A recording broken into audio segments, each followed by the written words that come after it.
अब जो हमारा सेकंड टॉपिक था वो था इम्यूनिटी। क्लियर? क्या था? इम्यूनिटी।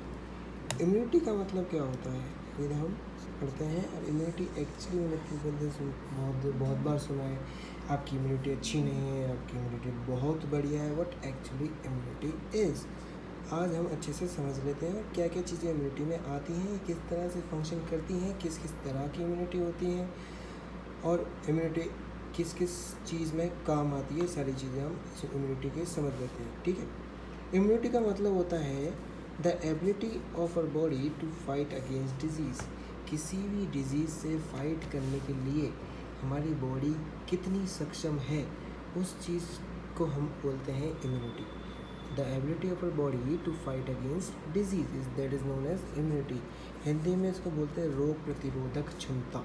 मतलब हमारी बॉडी कितनी कैपेबल है किस चीज़ के लिए, to resist against disease. Resistance लेने के लिए, किस चीज़ से रेजिस्ट लेने के लिए, किसी भी डिजीज़ से रेजिस्ट करने के लिए।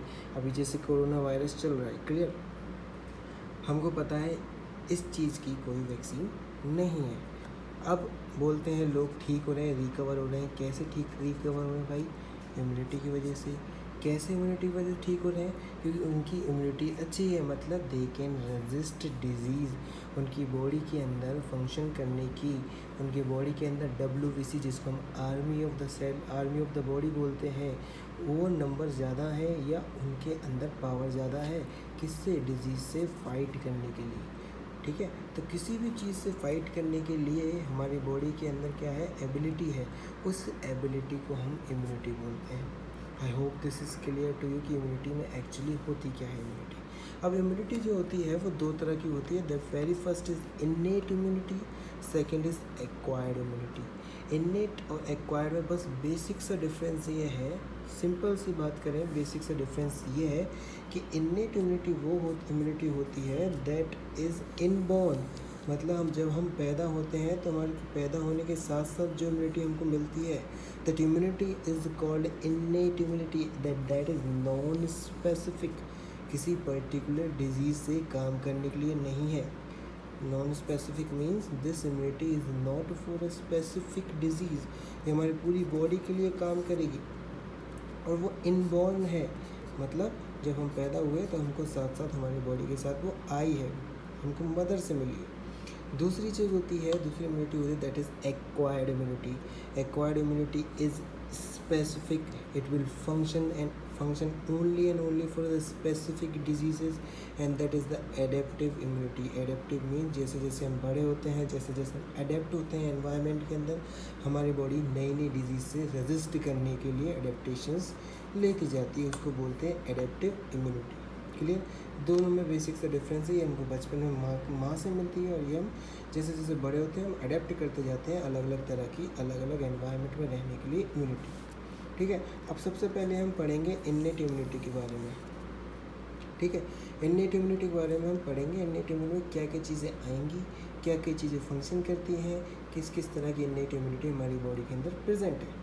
ठीक है? अब इसको रटने की ज़रूरत नहीं है, जो समझने की ज़रूरत है। मैंने बोला innate immunity is that kind of immunity which we get from our mother. मतलब हम जब पैदा हुए, इनबॉर्न के साथ साथ हमको इम्यूनिटी जो है वो मिली है। अब innate immunity generally consist of what? Barriers. Barriers का मतलब क्या होता है? जो किसी चीज़ को रोकेगा, किसी चीज़ की एंट्री को ब्लॉक करेगा। एंट्री को कहाँ ब्लॉक करेगा? हमारी बॉडी के अंदर एंट्री को ब्लॉक करेगा।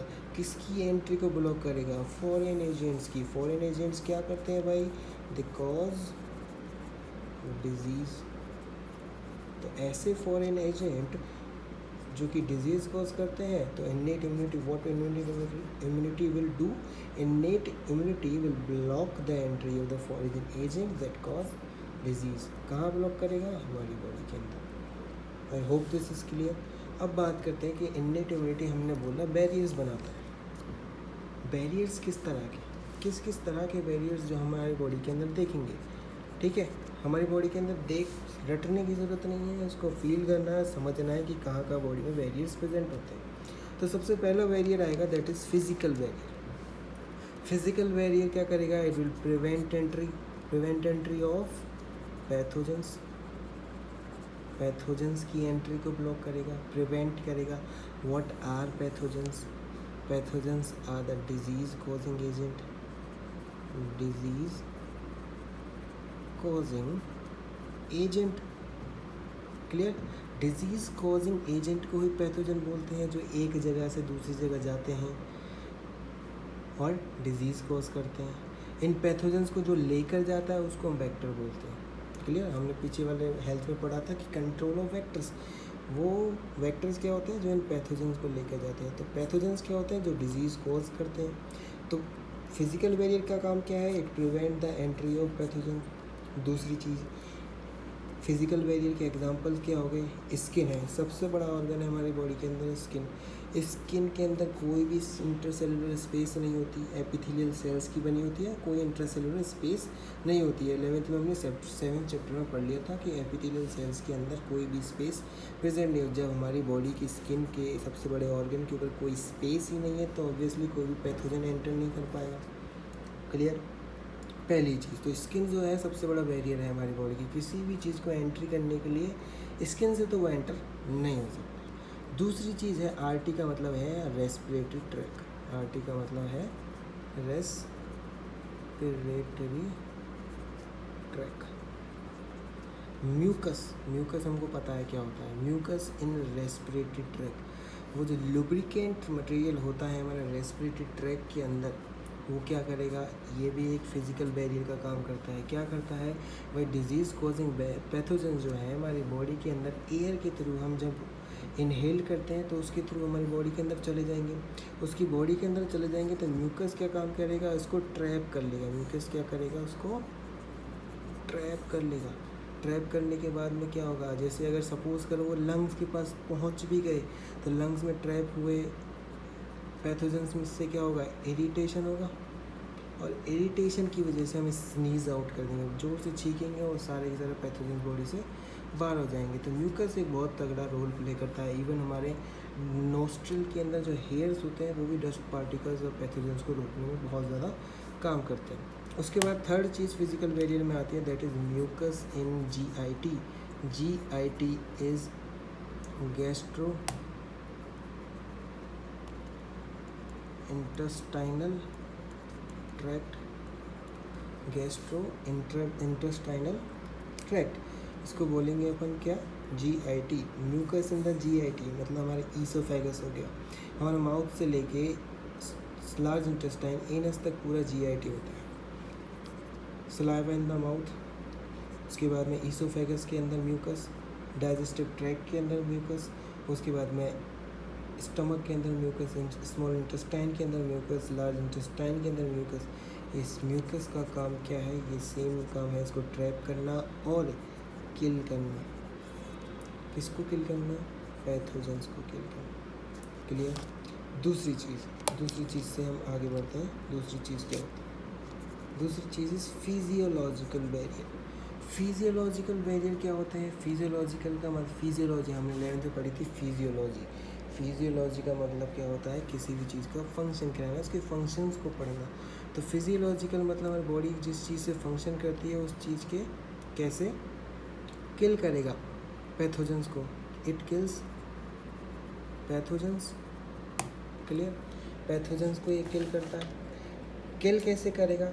जैसे एग्जांपल, हमारे बॉडी के अंदर हमारी आँखों से टीयर्स निकलते हैं। Tears in the I, tears in the I contain enzyme जिसको हम लाइसोजाइम बोलते हैं।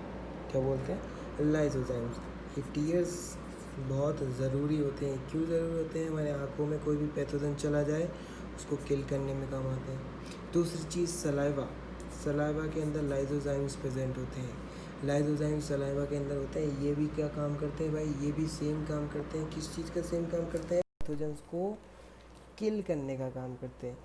साथ साथ अगर तुम 11th का तुमको थोड़ा बहुत टॉपिक अगर याद है तो 11th में हमने पढ़ा था, जब हम सलाइवा पढ़ रहे थे, सलाइवरी अमाइलेंस के बारे में पढ़ रहे थे, तो हमने बोला एक सलाइवा कंटेन हैवी मेटल्स जैसे आइसोथायोसाइनेट, ये होता है।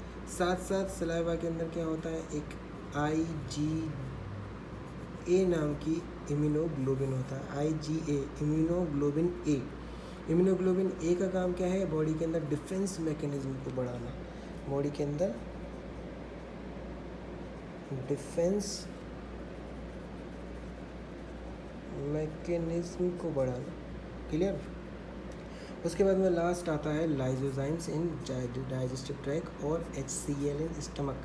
HCl is a acid, pH कितना होता है 1 से लेके 2 के आसपास इसका pH होता है। तो ये एसिड हमारे स्टमक में जितने भी बैक्टीरिया वगैरह हम सबको खा जाते हैं हमारे खाने के साथ, उन सबको किल करने में काम आता है। डाइजेस्टिव ट्रैक में लाइजोजाइम्स होता है, वो भी क्या करता है, किल करने के काम आता है। किसको किल करने के काम आता है, पैथोजेंस को किल करने के काम आता है, क्लियर।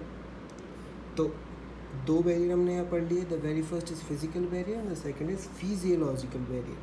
थर्ड बैरियर यहाँ पे पढ़ेंगे हम, बहुत इजी है, बहुत अच्छा है, समझे। ये 11th से रिलेटेड ही टॉपिक है। क्या है 11th से रिलेटेड टॉपिक,